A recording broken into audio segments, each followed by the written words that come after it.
Olá, olá pessoal, tudo bem? Aqui é o professor Alisson. Espero que todos estejam bem. Então, dando continuidade à nossa aula, de forma a alcançar vocês, eu preparei essa aula de hoje. Na aula passada, eu comentei sobre o Firewall, que ele é um filtro de rede que analisa todos os pacotes que passam pela rede, certo? Lembram disso? Porém, pessoal, os firewalls por si só não conseguem monitorar ou bloquear todos os tipos de ataques que acontecem na rede. A partir disso, surgiram então o que a gente conhece na parte de gerenciamento de segurança da informação, na parte de redes de computadores, da sigla IDS e IPS. Vocês já ouviram falar? Vamos então entender o que é essa sigla nessa aula? Acompanhe comigo. Bom, para a gente compreender o que significa aquelas letrinhas, eu trouxe esse slide para vocês. Vamos entender a ideia, o que é um IDS, o que é um IPS? Então, o IDS ele é uma abreviação de um sistema de detecção de invasão. E o IPS é um sistema de prevenção de invasão. Então, um detecta, o outro prevém. Mas qual que é a diferença de um para o outro? O primeiro que eu falei para vocês, o IDS, ele gera alertas na rede quando ele consegue observar os tráfegos que são potencialmente mal intencionados. Eu falei para vocês que o IDS e IPS também são filtros de pacotes em uma rede de computadores. Já o IPS, ele filtra o pacote suspeito. Um exemplo bastante utilizado em redes abertas com software livre é o Snort. Vamos trazer isso aqui para o nosso contexto. Um gera alertas quando observa tráfegos potencialmente mal intencionados, enquanto que outro filtra o pacote e age de fato na rede. Então o IDS, pessoal, seria um cachorrinho que ele está ali vendo tudo o que acontece na região da casa dele. Mas ao detectar um determinado intruso, ele só começa a latir para avisar o dono. Tudo bem? Então esse é o IDS. Já o IPS, pessoal, ele já é aquele cachorro que também conhece todo o perímetro, mas ele é mais bravo. E se o ladrão entrar dentro da casa dele, ele vai partir para cima para fazer com que aquela ameaça seja afastada da área da região que ele mora. Entenderam essa analogia? Então, pessoal, o IDS ele permite que o tráfego malicioso passe antes que ele possa responder. Já o IPS, ele vai responder imediatamente e não vai permitir que qualquer tráfego malicioso passe na rede. Entenderam isso, pessoal? O IDS detectou uma ameaça, ele simplesmente gera um alerta. O IPS detectou uma ameaça, ele vai efetivamente atuar sobre aquela ameaça. Ambas tecnologias que eu estou apresentando para vocês utilizam os conceitos de sistemas de detecção de invasão. Mas o que vem a ser isso, professor? Vamos compreender então. O que acontece? O firewall, igual eu expliquei para vocês, ele faz a análise dos pacotes, geralmente analisando os cabeçalhos deles, aquelas informações que eu falei. Porta de origem, porta de destino, IP de origem, destino, qual que é a flag do TCP, que é o protocolo de transporte, entre outros parâmetros. Já que no sistema de detecção de invasão, além disso, ele também tem um conjunto de assinaturas que ele consegue verificar se determinado comportamento da rede faz correspondência a um ataque. Então, as assinaturas são as regras relacionadas a uma atividade de invasão. Então, quem desenvolveu essa tecnologia sabe que determinado ataque vai fazer com que a rede apresente determinado comportamento e ele consegue detectar esse ataque por causa desse comportamento. Então, pessoal, os sistemas de detecção de invasão, eles são baseados em assinaturas. Eles geralmente têm um próprio banco de dados de ataques nas suas assinaturas, certo? E o que acontece? Como que ele atua? Uma vez que determinado ataque, ameaça, invasão é detectada por ele pode gerar um alerta ao administrador da rede via e-mail, ele também pode enviar esse alerta para o sistema de gerenciamento de rede, que tem um monitoramento, a gente vai ver sobre gestão de redes mais à frente, ou então ele pode registrar aquela correspondência de assinatura nos seus logs para permitir a auditoria da rede, certo?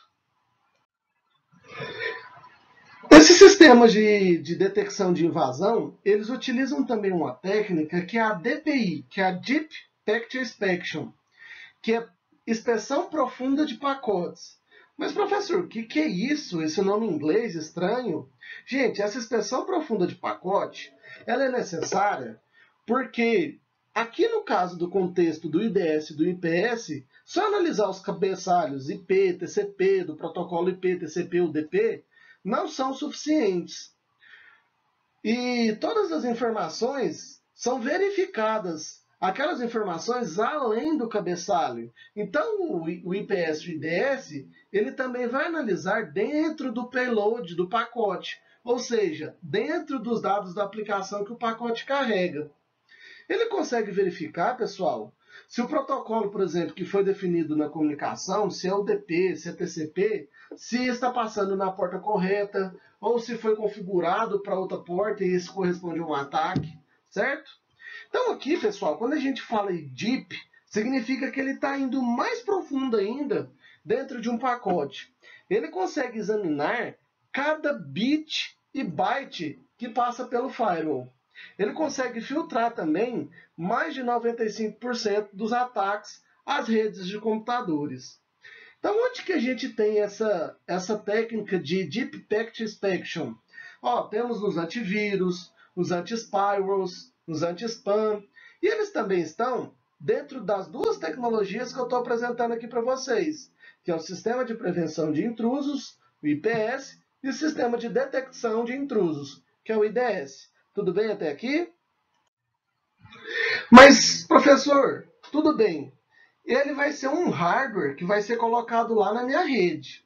E onde que a gente pode colocar esse hardware, por exemplo? Ou ele pode também ser um software apenas, tá? Mas vamos pegar aqui no caso de um hardware. Eu tenho aqui, pessoal, aquela imagem que eu falei para vocês, da zona desmilitarizada de uma rede. Geralmente, onde a rede que os seus servidores ficam, elas precisam estar em uma rede à parte da rede dos computadores locais. E precisa ter um canal de comunicação entre elas. Geralmente por um comutador, um roteador, certo? Então aqui a gente tem o firewall, que é a primeira camada de proteção lá na rede. Então o acesso vai vir de externo para interno, o firewall vai fazer aqueles filtros que eu falei na aula passada. Depois disso, pessoal, a gente tem aqui que o IDS ele precisa ser colocado depois do firewall. Isso tem um motivo. E será por que isso? Então, ele vai estar dentro da rede interna depois do filtro de pacotes firewall normal. Lembra que o firewall por si só já faz um filtro preliminar daqueles pacotes, verificando as regras, se tem match ou não daquelas regras? Então, aí por si só, ele já consegue verificar e bloquear alguns ataques. Mas lembra que eu falei que ele não consegue verificar todos os tipos de ataque?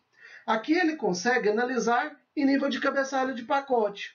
Mas vamos supor que um ataque passou do firewall. Então a gente tem que ter uma segunda medida protetiva, que vai ser justamente a utilização aqui, na verdade, pessoal. Não é nessa parte aqui. É nessa parte aqui. Que é onde a gente vai localizar o nosso servidor IDS. Por quê? Ele não vai precisar analisar todos os pacotes que entram dentro da rede, lá passando pelo firewall vindo da internet externa. Ele vai precisar analisar somente os pacotes que já passaram pelo firewall.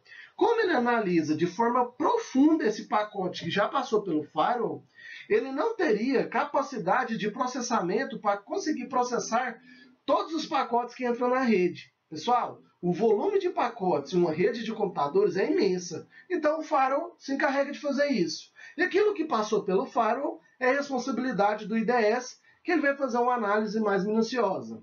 Então, se a gente tem aqui, analisando esse outro modelo, a nossa conexão Temos a parede corta-fogo, que é o firewall. Ele vai, então, bloquear a conexão ou permitir a conexão. Caso o firewall permita essa conexão, o IDS vai analisar se aquele tráfego incoming, que é o de... incoming, justamente, que é o que está entrando na rede, se ele é suspeito ou legítimo. Se ele for legítimo, ok, deixa esse tráfego passar sem problema algum.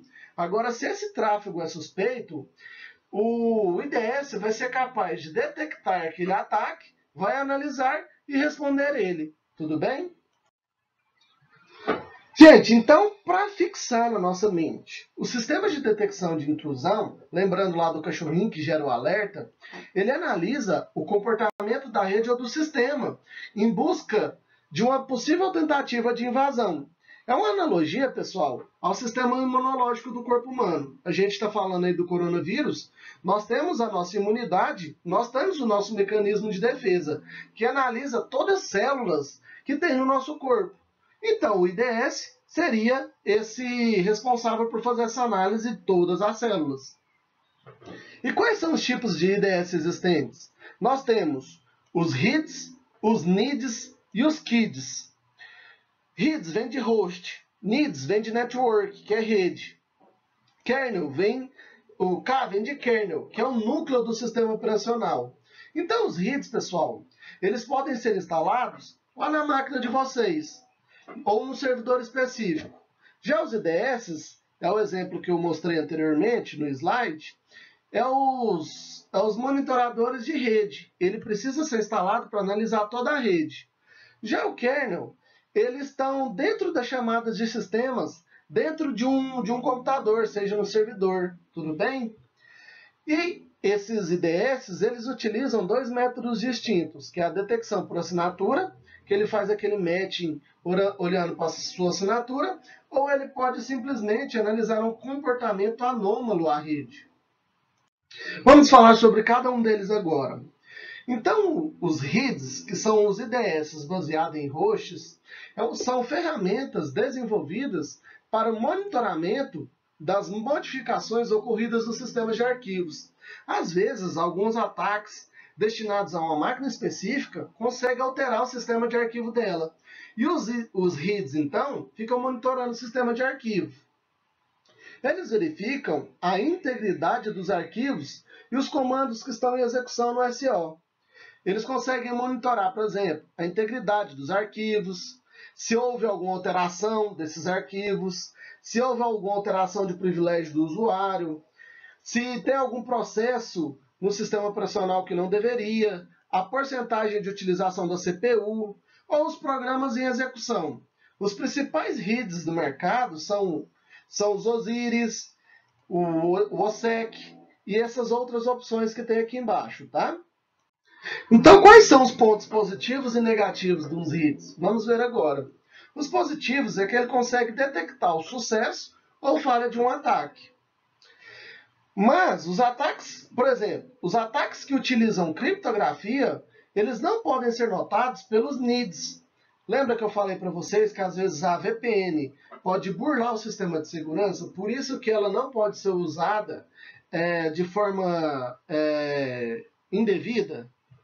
Mas no caso de ataques que utilizam criptografia, eles podem ser descobertos pelos RIDs, porque o SO primeiro precisa decifrar os pacotes, os dados de dentro dos pacotes. Eles também são independentes de topologia da rede, porque ele está localizado justamente no host local. E eles geram poucos falsos positivos. Esses falsos positivos, falar, olha, é um ataque ou não é um ataque. Igual está tendo aí do coronavírus. Está com vírus ou não está com vírus? Entendeu? Então, às vezes, se faz de conta que é um falso positivo, vai alterar os números de ocorrências na sociedade. Isso vai fazer com que os órgãos responsáveis possam atuar diretamente com políticas públicas, sendo que às vezes aquilo nem é verdade. Tudo bem? E eles também não precisam de um hardware adicional, porque eles podem ser instalados no próprio SO. Já os pontos negativos é que o administrador da rede precisa configurar e gerenciar todos os computadores que estão na rede. Veja bem, se for uma rede aí com 300 computadores, pensa em uma por uma configurando. Eles também são dependentes do SO, porque os RIDs para Linux e para Windows são diferentes. E ele não é, por exemplo, capaz de detectar um ataque da aula passada que eu mencionei para vocês, que é o Smurf.